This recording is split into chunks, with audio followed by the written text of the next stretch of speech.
Alors bonjour à vous et ravi de vous retrouver pour ce 4e jour de défi.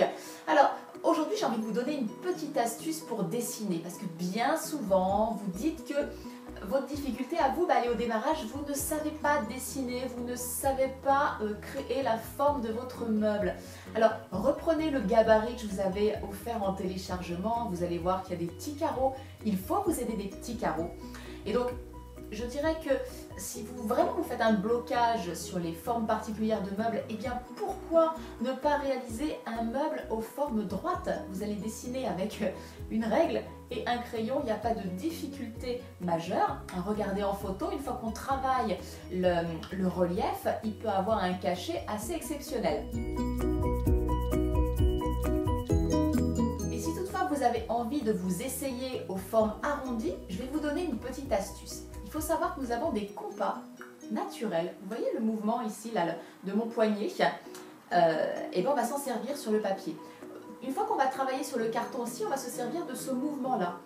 Imaginez que c'est comme si on avait un compas, hein, le coude ou le poignet sont la pointe de votre compas et il suffit juste de laisser aller le mouvement.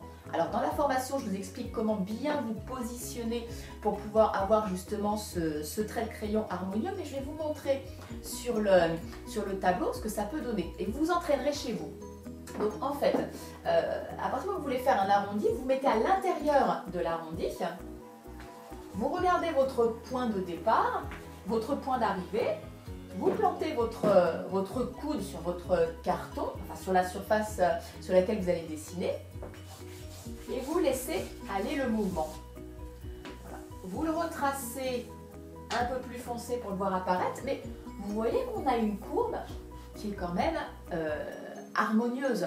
Alors après, vous pouvez faire des jonctions, hein, si vous voulez que ça reparte dans l'autre sens, mais je me mets dans l'autre sens puisque je suis toujours à l'intérieur de la courbe.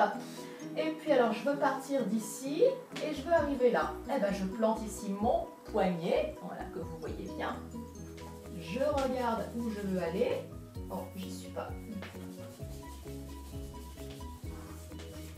Voilà. Donc, je vais enlever ça.